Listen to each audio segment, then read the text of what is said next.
नमस्कार दोस्तों, railway group D में फॉर्म अप्लाई कर रहे अभ्यर्थियों के लिए रेलवे ने एक ऑफिशियली सूचना अनाउंसमेंट किया हुआ है, एक अपडेट दिया हुआ है। और ये अपडेट मैं आपको दिखाना चाहूंगा, आज ही के दिन का है 3 फरवरी 2025 का, यानी कि लेटेस्ट अपडेट मैं आपको देने जा रहा हूं। दोस्तों, इस वीडियो में थोड़ा सा वॉइस की दिक्कत होगी, थोड़ा सा माइक का प्रॉब्लम है, लेकिन अपडेट बहुत बढ़िया है, लेटेस्ट अपडेट है। इस सेशन में मैं आपको सिर्फ एक नहीं दो अपडेट बताऊंगा और आज ही के दिन का अपडेट बताऊंगा। तो अपडेट आपके लिए इंफॉर्मेशन यानी कि जानकारी आपके लिए ज्यादा महत्वपूर्ण है। और आवाज थोड़ा सा कॉपरेट कीजिएगा, आपको सही ढंग से नहीं सुनाई दे रही होगी, है ना। चलिए अपने इस सेशन को आगे बढ़ाते हैं। और यहाँ पर देखिए, ये बिल्कुल ऑफिशियली है ना, आपको रेलवे की साइट पर भी मिल जाएगा। भारत सरकार रेल मंत्रालय रेल भर्ती बोर्ड के द्वारा इस सूचना को जारी किया गया है। इसमें कौन सी बातों को ध्यान में रखा गया है, इसमें यह कहा गया है कि ऐसे अभ्यर्थी, ध्यान से सुनिएगा, जिन्होंने रेलवे संस्थान में ही अप्रेंटिसशिप का कोर्स कंप्लीट किया हुआ है 1 साल का, है ना, तो वो अब फॉर्म को अप्लाई कर पाएंगे। अगर आप रेलवे में अप्रेंटिसशिप कंप्लीट कर चुके हैं तो आप अप्रेंटिसशिप के जरिए फॉर्म को अप्लाई कर पाएंगे। पहली इनका इंफॉर्मेशन ये है। दूसरा है कि ऐसे अभ्यर्थी जो एनसीवीटी से आईटीआई किया हुआ है और एनसीवीटी एनएससी सर्टिफिकेट जारी करता है, यानी कि एनएससी सर्टिफिकेट किस चीज का प्रमाण है, वो ये बताता है कि मैं नेशनल वोकेशनल ट्रेनिंग के जरिए, है ना, ये एक एनसीवीटी जो है, एनसीवीटी एनएससी सर्टिफिकेट जारी करता है, एससीवीटी एनएससी सर्टिफिकेट जारी नहीं करता है ना। तो एनएससी सर्टिफिकेट एनसीवीटी का प्रमाण है। तो आपने अगर एनसीवीटी से आईटीआई किया हुआ है और उसी के तहत रेलवे में अप्रेंटिसशिप किया हुआ है तो आप फॉर्म को अप्लाई कर पाएंगे। तीसरा है कि भैया, अगर आपने मान लीजिए, ये कह रहा है कि रेलवे प्रतिष्ठानों में प्रशिक्षित जिन्होंने अपना प्रशिक्षण पूरा कर लिया है, जो अप्रेंटिसशिप की बात कर रहा है, और जिनके पास एनसीवीटी द्वारा प्रदान किया गया राष्ट्रीय शिक्षुता प्रमाण पत्र है, उन्हें प्रशिक्षण की अवधि, प्रमाण पत्र का विवरण, ध्यान से सुनिएगा, ट्रेनिंग की अवधि, टाइम पीरियड और प्रमाण पत्र का डिटेल्स और अंक ऑनलाइन आवेदन में सावधानी पूर्वक भरने चाहिए। यानी कि पूरा डिटेल जब आप फॉर्म को अप्लाई करेंगे तो बहुत ही सहूलियत से भरिएगा, कोई भी डेटा मिसकरेक्ट ना होने पाए। जिन अभ्यर्थियों ने ऑनलाइन आवेदन की अंतिम तिथि 22 फरवरी 2025 से पहले एनसीवीटी परीक्षा दी है, यानी कि ध्यान से सुनना, ऐसे कैंडिडेट, ऐसे अभ्यर्थी जो एनसीवीटी का एग्जाम 22 फरवरी 2025 से पहले दिया है, तो उनका तो रिजल्ट अभी आएगा नहीं, है ना, उनका रिजल्ट तो अभी आएगा नहीं। अभी 22 फरवरी आया नहीं है, आज 3 फरवरी है, लेकिन एग्जाम जिनका 22 फरवरी से पहले जिन्होंने दिया है और जिनका रिजल्ट डिक्लेयर नहीं हुआ है, उन्हें ऑनलाइन आवेदन में जब आप फॉर्म अप्लाई करने जाएंगे, यानी कि ये तो क्लियर हो गया कि आप फॉर्म को भर सकते हैं, लेकिन फॉर्म अप्लाई करते समय आपको अंतिम परीक्षा की तिथि भरनी चाहिए, ये रेलवे कह रहा है ना। तो ये 3 मेजर अपडेट था आप लोगों के लिए। साथ ही साथ एक और इस सेशन में एक और अपडेट मैं आपको देने जा रहा हूं, जो आशंका जताई जा रही है, जिसमें निराशा जताई जा रही है, सॉरी आशंका नहीं, निराशा जताई जा रही है ग्रुप डी के इस वैकेंसी को लेकर के।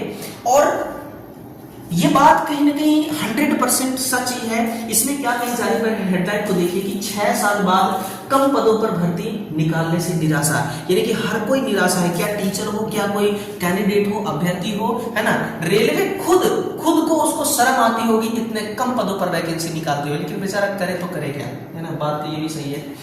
वो 2.65 लाख पद खाली, फिर भी 18% पदों पर भर्ती होगी, रेलवे का डेटा कहता है। और कई बार इस पे मैंने आपको सेशन भी दिया है, बिल्कुल ऑफिशियली डेटा के साथ, कि भाई रेलवे में 2.5 लाख से ज्यादा पद खाली है ना।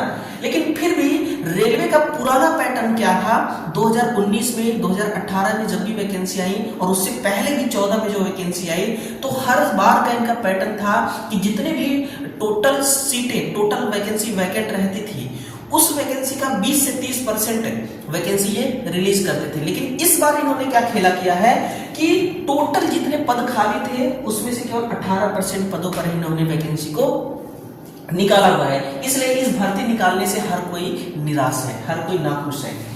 बाकी हेडलाइन में आप देख सकते हैं, आइए देखते हैं क्या कह रहा है कि रेलवे ग्रुप डी आयु में छूट से राहत, अरे भैया ये आपको ना गोली दे रहा है, कोई राहत वाहत नहीं, ये राहत देना इनकी मजबूरी है, और मजबूरी का कारण है कोविड-19।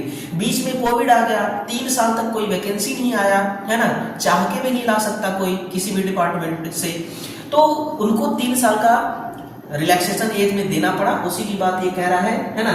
आप खुद देखिए 2.65 लाख पद खाली है, इतने ज्यादा अमाउंट में पद खाली है, फिर भी उसको छोटे शब्दों में इन्होंने समेट दिया है, लेकिन आय में छूट में राहत मतलब कि दे दिया, तो बहुत बड़ा एहसान कर दिया इनको, इतने बड़े बड़े शब्दों में यहाँ पर हाईलाइट किया हुआ है। खाली पदों की 30% भर्ती, पहले 30% भर्ती हुआ करता था, अब इस बार 18 पदों पर भर्ती हो रही है ना। 1.3 अगर 30% के अकॉर्डिंग देखा जाए तो 1.13 लाख, कितना हो गया, 1,13,000 वैकेंसी आना चाहिए था। अब बताइए अगर 1,13,000 वैकेंसी आती तो 1,13,000 छात्रों का भविष्य उज्जवल होता, उनका सपना साकार होता, है ना। लेकिन रेलवे ऐसा नहीं किया। 32,438 पदों पर ही इन्होंने भर्ती को समेट रखा है। बाकी यहाँ पर सारी चीजें वही है, हेडलाइन में जो मैंने पढ़ दिया बाकी वही चीजें हैं। बाकी इसको आप हमारे ऑफिशियल टेलीग्राम चैनल पे जाकर के इसको देख सकते हैं, विजिट करिएगा टेलीग्राम को, है ना, आपको डिस्क्रिप्शन में लिंक जो है वो मिल जाएगी। बाकी सारी चीजें वही लिखी हुई है, अलग से कुछ भी नहीं है ना, मैं सब कुछ बता दिया। एज लिमिट है 18 से 36 साल भैया, 18 से 33 होना चाहिए, और 3 साल का इन्होंने रिलैक्सेशन दिया हुआ कोविड के कारण, तो वो सारी चीजें यहाँ पर लिखा हुआ है। बाकी आप यहाँ से देखिएगा मेरे भाई, मैं आपको थोड़ा सा और जूम करके दिखाना चाहूंगा कि 32,438 पदों पर यहाँ पर वैकेंसी आई हुई है, अभी भी 1,13,533 पद खाली है इसमें, है ना, इतना पद वैकेंट है इसमें। हो सकता है कि रेलवे का कैलेंडर जो कह रहा है कि अब हम हर साल वैकेंसी निकालेंगे, तो हो सकता है 2025 में जो लेवल 1 की वैकेंसी आने वाली है, तो उसी में से कुछ, है ना, 18% पद इसी में से जो वैकेंट है इसी में से फिर निकाल दे, फिर भी यहाँ पर पद खाली रह जाएंगे। और ये न जाने पद खाली रख के ये क्या करेंगे, घर ले जाएंगे, क्या करेंगे, या इन सीटों को भी बेच खाएंगे, क्या करेंगे, कोई समझ में नहीं आ रहा है ना। लेकिन ये अपडेट था, सो आप लोग तक पहुंचाना हमारा काम है, हर अपडेट से रूबरू कराना हमारा ड्यूटी है। तो फिर दोस्तों सेशन अच्छा लगा हो तो जरूर सेशन को लाइक करिएगा, दूसरे विद्यार्थियों तक शेयर कीजिएगा, है ना, और चैनल को सब्सक्राइब कीजिएगा। धन्यवाद।